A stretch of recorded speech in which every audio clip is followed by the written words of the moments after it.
The final game of Super Wildcard Weekend, you see the Browns versus the Steelers. Maybe we see it on Sunday. There's a lot of things going on with this game, and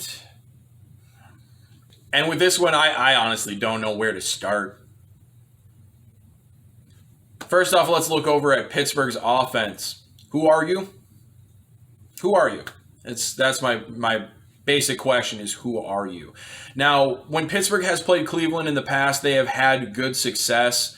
The reason for this is the first time that they played this team, they came out and they wanted to hit the belly. They wanted to have a lot of in-breaking routes, a lot of quick hitters that way. They realized in about one series that was absolutely not working, so that they moved to their outs packages and they just picked them apart. Outs. 5 yards at a clip and a couple big plays down the field.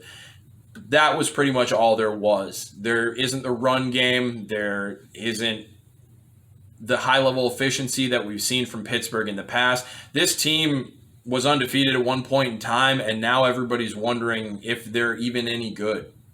They had a great second half versus the Colts. Is that who they are? Are they the first half versus the Colts? Are they the team that lost to Cincinnati and Ryan Finley? Now, this matchup for the Pittsburgh offense should break in their favor. I just don't know if I can trust them. Myles Garrett hasn't looked right since the COVID couple games off. OV is out. And if you look at the Cleveland defensive line with Larry Ogunjobi and Sheldon Richardson in the middle, Pittsburgh's not going to want to run anyway. Good thing, because they don't. Now, the quick-hitting passing game, this is something that you can use against Cleveland. They lack speed in the middle. Their linebackers are more downhill thumpers. It's very old-school Jeremiah Trotter-type look to them. So the coverage liability is absolutely there for the quick-hitting passing game. Ward is the only corner on the team that is concerning in any way, shape, or form. He might not make the game. And the speed that Cleveland presents at safety or lack thereof is pretty abysmal. Browns fans need to understand that in this offseason, they brought in a very bright offensive mind as their head coach. And their GM did the right thing by loading up on all the pieces that he would need to control the game from his side of the ball. But that has left the Cleveland defense very vulnerable. They have a very talented defensive line, and they have one very good corner.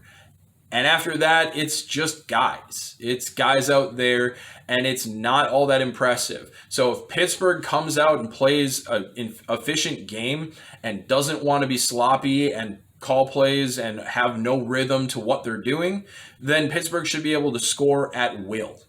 They should be able to move the ball up and down the field, easy chunks, every single play, because Cleveland's defense simply can't stop them. But that's going to require Pittsburgh's offense looking sharp. Is that a possible thing for them for more than a half? On the other side of the ball, you see the strengths for both teams, at least in this current version of those teams. Cleveland's offense has dictated this whole season, has been incredibly efficient, and is the exact reason why this team is in the playoffs. Stefanski's offense controls the game. And Stefanski may not be there for this game. I still trust Alex Van Pelt to do a good job with the reins. So I wouldn't expect Cleveland to be much different. But the question with the Cleveland offense comes down to, have they figured out their issue? Because going into this season, Stefanski offense has traditionally had problems versus teams like Baltimore and Pittsburgh. And in the first game against Baltimore and Pittsburgh, they got clean clocked.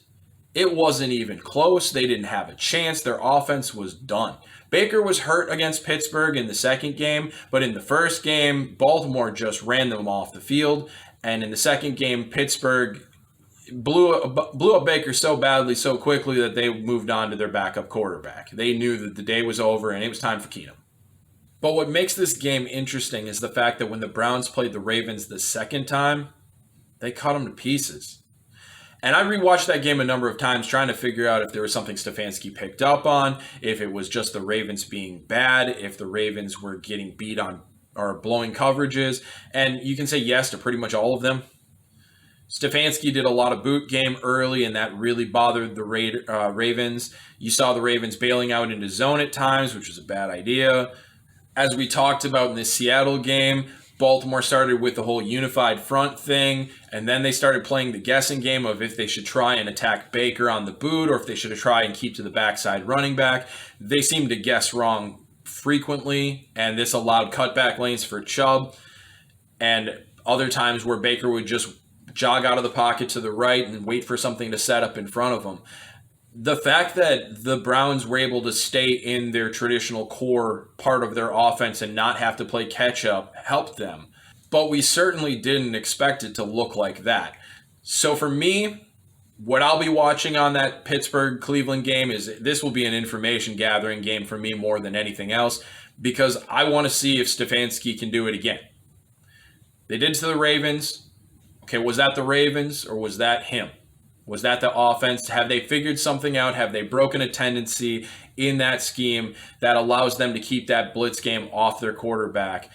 Because they're going to have to move the pocket as much as they did against the Ravens. They're going to have to establish the run game, which is harder to do with Hayward and Tuitt than it is to do with what Baltimore was presenting in the middle of the defensive line at that time. And in the weekend's games, this is really the one where I go, anything's possible. Pittsburgh should just come out, play like Pittsburgh, run this team over, and be done with it and move on to see Buffalo or Tennessee, Baltimore. But if Stefanski and Alex Van Pelt have figured out something to even the tide in this a little bit, and Pittsburgh comes out being the team that looks like they want to go home like they've looked like the last month of this season, anything's possible. This could be a high-scoring game. This could be a low-scoring game. This could be a Cleveland win outright. This could be a Pittsburgh stomping on Cleveland. It's very hard for me to predict which way this will go because there's just so many exterior factors that you don't usually get in a football game that make it very hard to trust one way or the other.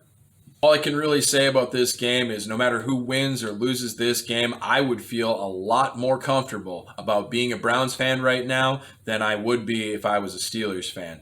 The Steelers have phenomenal talent. The cap is coming. The Roethlisberger situation is on the doorstep. He looks as bad as I've ever seen him look. And there's something wrong with this Pittsburgh collective as a whole. They are not playing up to their potential and did not do that at this point in time in the year.